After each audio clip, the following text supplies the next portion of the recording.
के साथ प्रदेश में गर्मी ने सभी रिकॉर्ड तोड़ दिए हैं। फलोदी में तापमान ने हाफ सेंचुरी मारी है। फलोदी में आज पारा 50 डिग्री सेल्सियस रहा।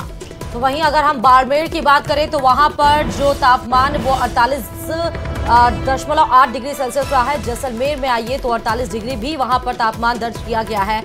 बीकानेर में 47.2 डिग्री सेल्सियस, चूरू में 47 डिग्री सेल्सियस, जोधपुर में 46.9, वहीं गंगानगर में 46.5 डिग्री सेल्सियस तापमान दर्ज किया गया है।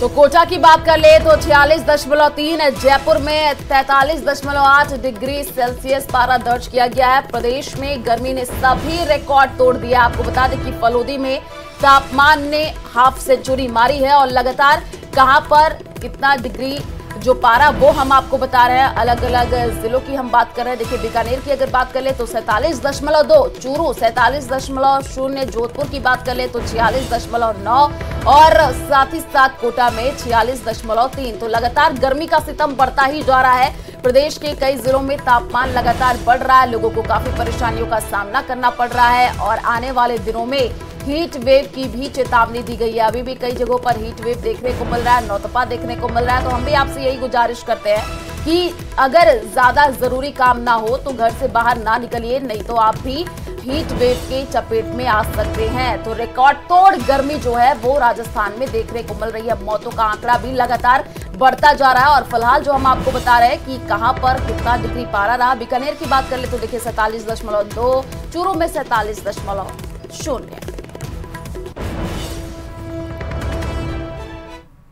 और भले ही सूर्यदेव फिलहाल राहत देने के मूड में नजर नहीं आ रहे हों, लेकिन प्रदेश में कुछ ऐसे लोग भी हैं जो इंसानों के साथ जानवरों को भी राहत पहुंचाने की कोशिश कर रहे हैं। देखिए खास रिपोर्ट।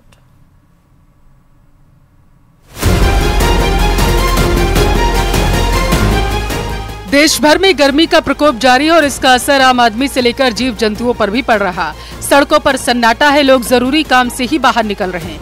ऐसे में गर्मी से परेशान लोगों को थोड़ी राहत मिल सके, इसके लिए लोग अपने अपने स्तर पर लगातार प्रयास कर रहे हैं।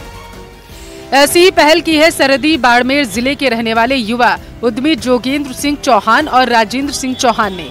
इन्होंने शहर के मुख्य मार्ग पर 2 राहत के टेंट लगाए, जहां बाजार में आने वाले राहगीरों के लिए शीतल पेयजल, ग्लूकोज और तरबूज की व्यवस्था की गई। इसके साथ ही इन टेंट में दर्जन भर के करीब कूलर भी लगाए गए ताकि लोगों को कुछ राहत मिल सके। इनका कहना है कि आगे भी ऐसे ही लोगों की सेवा करते रहेंगे। पता चल रहा है बहुत गर्मी है, इसमें बहुत राहत मिल रही है। लोग आगे आ जा रहे हैं, पानी वानी ग्लूकोज की व्यवस्था पी रहे हैं। बहुत गर्मी है, गर्मी की वजह से बहुत अच्छा किया है और आगे भी ये करते रहेंगे। एक तरफ जहां इंसान गर्मी से परेशान है तो वहीं पशु पक्षी भी गर्मी से त्रस्त हैं। इन्हें राहत देने के लिए लोग परिंदे लगा रहे हैं और वहीं झुंझुनू की गोपाल गौशाला लोगों के लिए एक अलग ही मिसाल बनकर सामने आई। गौशाला में गायों के लिए स्पेशल व्यवस्था की गई। यहाँ पर गायों को वातानुकूलित माहौल में रखा जा रहा। पूरे गौशाला की गायों को बाड़ों को एयर कूल्ड कर दिया गया। यही नहीं, सुबह सुबह गायों पर पानी की बौछार की जा रही। गायों के खाने पर भी विशेष ध्यान दिया गया। गायों में ग्लूकोज की कमी ना हो, उसके लिए नींबू डालकर गुड़ का पानी दिया जा रहा और उसके साथ ही चारे में तरबूज, खरबूजा, लौकी दी जा रही। वहीं बीमार गायों का भी अलग बाड़ा बना दिया गया है। गुड़ का पानी सुबह शाम क्यों पिलाया जाता है? सुबह शाम वो ग्लूकोज की पूर्ति हो जाती है ना, इसमें ग्लूकोज की पूर्ति हो जाती है। नींबू और गुड़ का पानी खाने के लिए हरा देते हैं ना, नहीं फिर घास आती है, ज्वार आती है। स्पेशल गर्मी में तरबूज वगैरह, तरबूज सुबह शाम, हाँ सुबह शाम तरबूज ज्यादा आता है ग्लूकोज की पूर्ति के लिए। इंसानों के साथ ही भगवान को भी गर्मी लग रही है। अगले कुछ दिनों में राहत की कोई उम्मीद नहीं। इसी को देखते हुए भीलवाड़ा के दूधाधारी मंदिर प्रशासन ने मंदिर में एसी लगाया ताकि भगवान को गर्मी से राहत मिल सके। साथ ही भगवान के श्रृंगार में भी बदलाव किया गया। इस विशेष श्रृंगार के दर्शनों के लिए श्रद्धालुओं की मंदिर में भारी भीड़ है। ज्येष्ठ मास में भगवान को शीतलता प्रदान करने के लिए इसको सेवा को शीतल सेवा बोलते हैं। ठाकुर जी के लिए खसखस की टाटियां लगाई गई है। इनको जल से प्रतिदिन भिगोया जाता है, जिससे इनकी जो हवा अंदर जाएगी वो ठंडी ठंडी ठाकुर जी को शीतलता प्रदान करेगी। और अभी आधुनिक जो युग है उसके अनुसार ठाकुर जी के लिए एसी भी लगाया हुआ है और जल भरा हुआ है, जिससे ठाकुर जी जल में विहार करें, उनको शीतलता प्रदान। कहते हैं डूबते को तिनके का सहारा, और चिलचिलाती गर्मी और लू से परेशान इंसान और पशुओं के लिए लोगों के ये प्रयास किसी तिनके से कम नहीं। Bureau report, news 18 Rajasthan.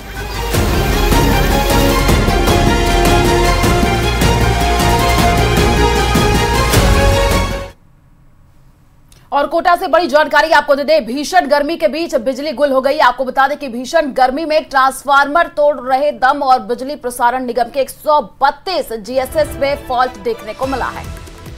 कॉलोनियों में बिजली गुल हो गई है क्योंकि जीएसएस में फॉल्ट देर रात तक हो गई है और उसके बाद भीषण गर्मी में घरों से लोग सड़क पर आ गए हैं। लगातार बिजली कटौती के चलते लोगों में आक्रोश भी व्याप्त है। तो लगातार जिस तरह से अचानक से बिजली गुल हो जाती है, ये तस्वीरें भी हम आपको दिखा रहे हैं जहां पर अचानक से ट्रांसफार्मर में शॉर्ट सर्किट हो गया और इस वजह से बिजली गुल हो गई। लेकिन आसपास के उस इलाके में लोगों को भारी परेशानी का सामना करना पड़ा क्योंकि चाहे हम राजस्थान के तमाम जिलों की बात करें, वहाँ हीट वेव के भी आसार है। पारा वहाँ का जो टेम्परेचर है, जो तापमान है वो 45 डिग्री से ज्यादा है। तो गर्मी के बीच में अगर बिजली गुल हो जाती है तो लोगों को खासा दिक्कतों का सामना भी करना पड़ता है और लगातार इस तरह बिजली कटौती का सामना लोगों को राजस्थान के कई जिलों में करना पड़ा है। इसीलिए अब लोगों में आक्रोश भी बिजली कटौती के चलते व्याप्त है। तो देखिए, भीषण गर्मी का तो दौर देखने को मिल रहा है और साथ ही साथ ट्रांसफार्मर में ये फॉल्ट हो गया। इस वजह से इस एरिया में बिजली गुल हो गई। लोगों में काफी गुस्सा भी देखने को मिला, आक्रोश देखने को मिला और देर रात तक कई कॉलोनियों में बिजली गुल हो गई। और आज जेईई एडवांस की परीक्षा होनी है। इससे पहले कोटा में एक कोचिंग स्टूडेंट लापता हो गया। आज उसका मुरादाबाद में जेईई एडवांस का पेपर था। बताया ये जा रहा है कि छात्र शुक्रवार को शाम 6 बजे अपनी मां के साथ दिल्ली जाने के लिए नंदा देवी एक्सप्रेस ट्रेन के सेकंड एसी के कोच में सवार हुआ था। इसके बाद सवाई माधोपुर स्टेशन क्रॉस होने के बाद छात्र कहीं लापता हो गया। बेटे के लापता होने के बाद मां की हालत खराब है। लापता छात्र का नाम शशांक है। परिजनों ने बताया कि शशांक पिछले 2 सालों से कोटा में जेईई की परीक्षा की तैयारी कर रहा था।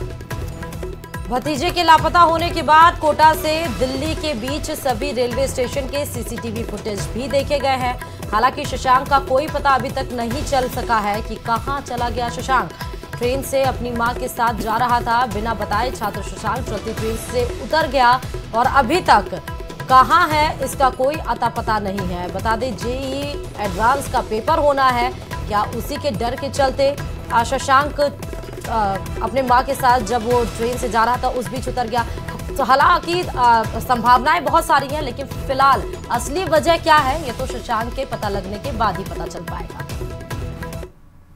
और सीकर से एक हैरान कर देने वाली खबर सामने आई है, जहां बीबीपुर बड़ा गांव में एएन को ग्रामीणों ने घेरा तो उसने अपने कपड़े उतार दिए। क्या है पूरा मामला, देखिए इस खास रिपोर्ट में।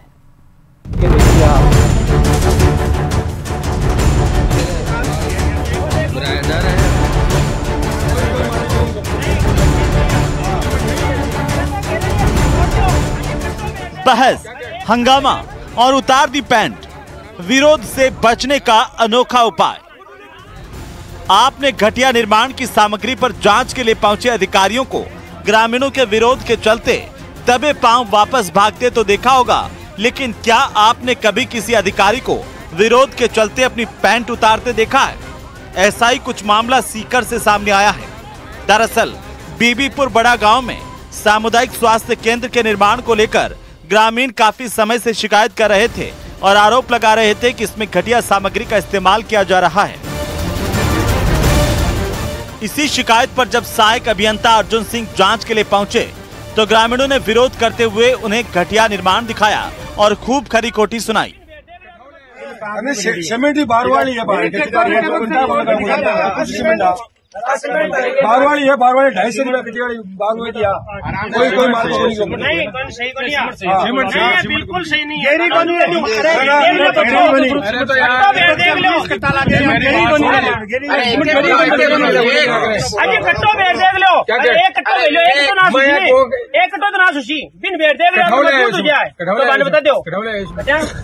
ग्रामीणों का विरोध जब तेज हुआ तो एएन साहब खुद को संभाल नहीं सके और इस विरोध से बचने के लिए अपनी पैंट ही उतार दी।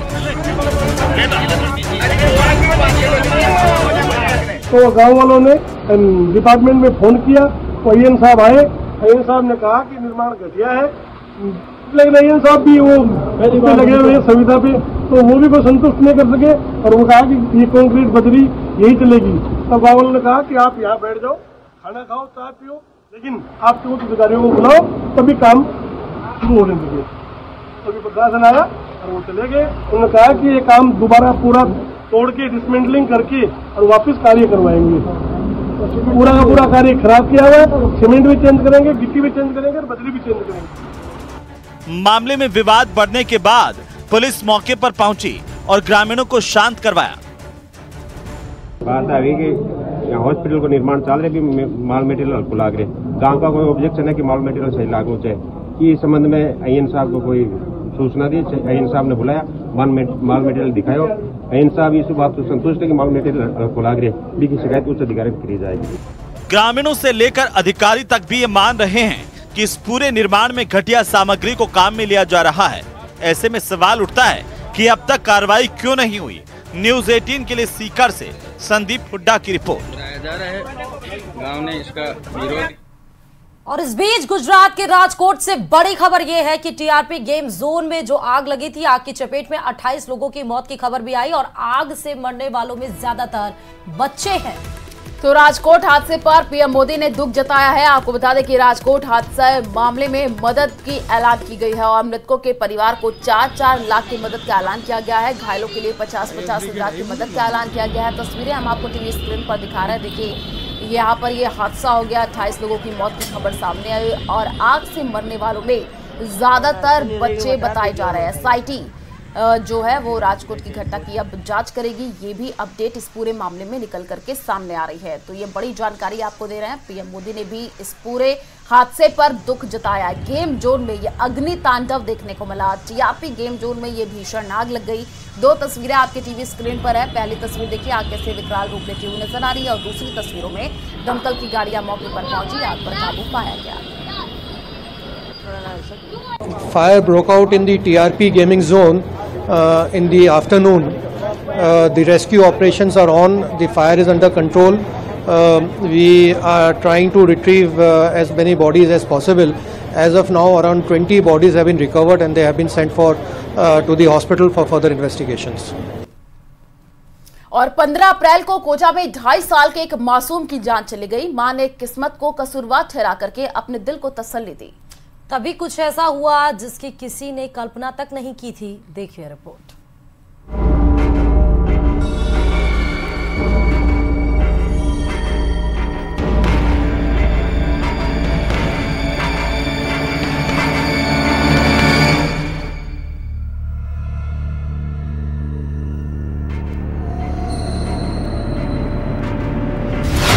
पटक पटक कर ली गई 2.5 साल के मासूम की जान। मासूम की मां तक पहुंचाए हैवानियत के निशान। पुलिस हैरान, समाज परेशान।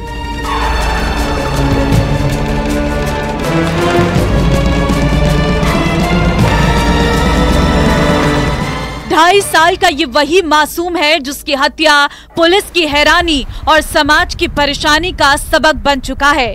खास बात ये कि आरोपी ने हत्या की वारदात को एक्सीडेंट बताकर मामले को रफा दफा भी कर दिया था।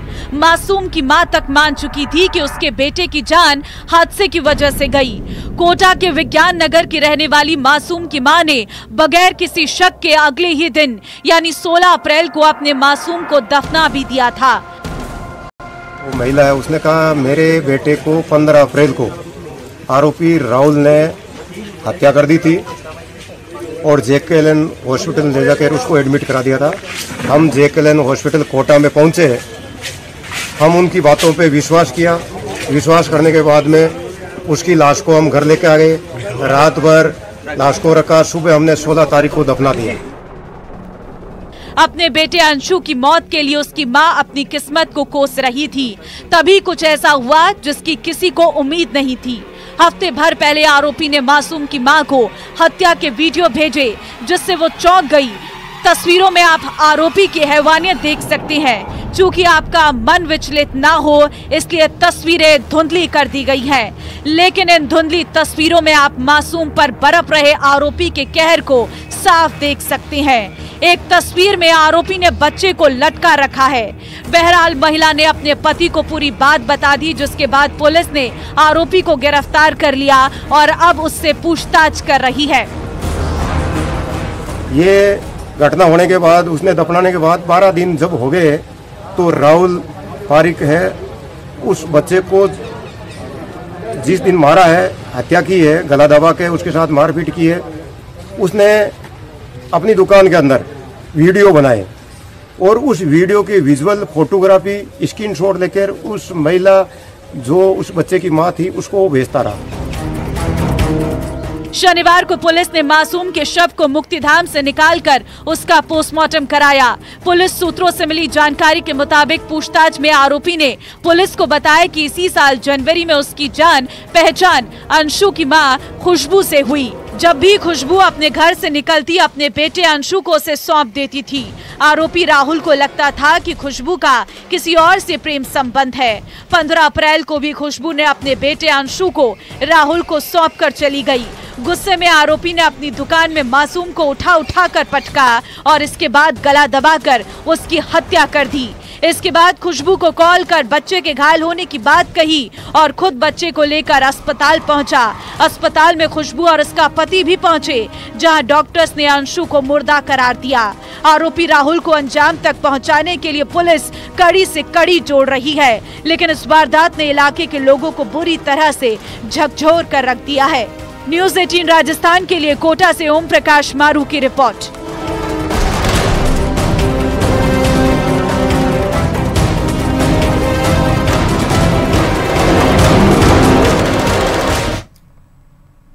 और अब आपको कोटा से बड़ी खबर ये बताते चले कि आज IIT JEE एडवांस की परीक्षा है। प्रदेश के 10 शहरों में ये परीक्षा आयोजित की जा रही है। पहली पारी में सुबह 9 से 12 बजे तक होगी परीक्षा, तो दूसरी पारी में 2:30 से शाम 5:30 बजे तक ये परीक्षा होगी। आपको बता दें कि देश भर में 23 IIT में 17,385 सीट है।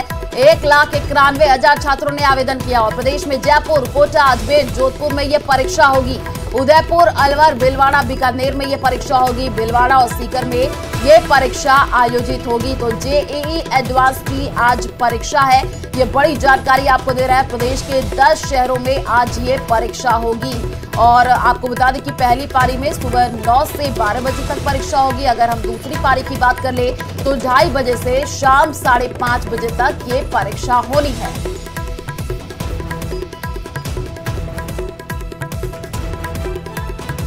तो बता दें JEE एडवांस की परीक्षा आज होनी है। 23 JEE एडवांस में तमाम बच्चे 1 लाख से ऊपर के बच्चे आज इस परीक्षा में बैठ रहे हैं।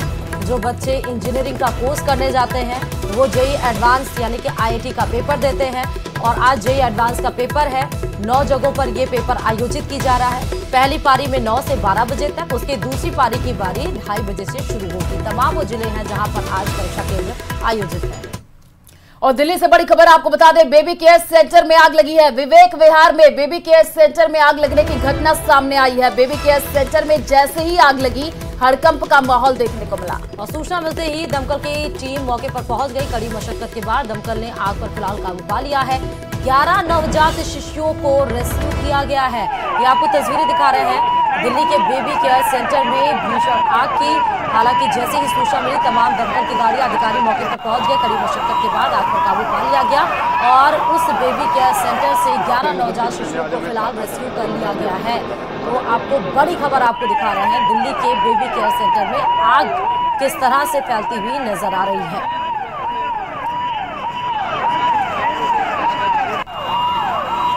दूसरी तस्वीर आप देख सकते हैं किस तरह रेस्क्यू किया गया है। खिड़कियां तोड़कर और नवजात शिशुओं को बाहर निकाला गया है। सीढ़ी लगा के लिफ्ट के जरिए खिड़कियों को तोड़ते हुए पीछे से एंट्री की गई है। जिस तरह तस्वीर में नजर आ रहा है, तमाम मासूम बच्चे, छोटे बच्चे, उनको बाहर रेस्क्यू कर लिया गया। 11 बच्चे बताए जा रहे हैं दिल्ली के बेबी केयर सेंटर में, जहां आग का तांडव देखने मिला। वहां से 11 नवजात शिशुओं को बाहर रेस्क्यू करके निकाला गया है, उनकी जान बचाई गई है। फिलहाल ये आग कैसे लगा, इसकी पूरी कार्रवाई की जा रही है। लेकिन विवेक विहार में बेबी केयर सेंटर है दिल्ली में, जहां पर आग का तांडव देखने को मिला। और अब आपको भिलवाड़ा से बड़ी खबर बताते चले, जहां सड़क पर पैंथर के शावक दिखे हैं। आसींद क्षेत्र पर सड़क पर दिखे हैं पैंथर के शावक।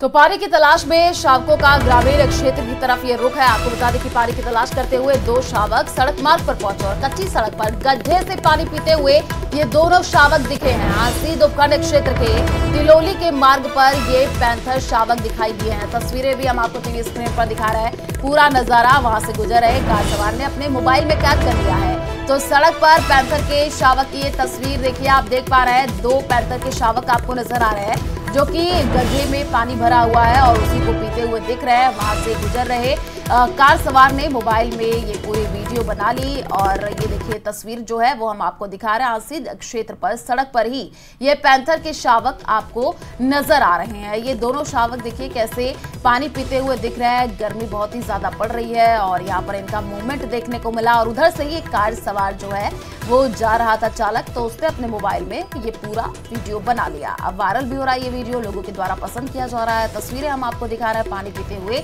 ये दोनों शावक आपको नजर आ रहे हैं।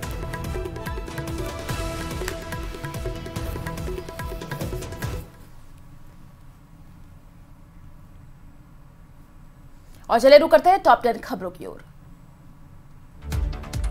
प्रधानमंत्री नरेंद्र मोदी के बिहार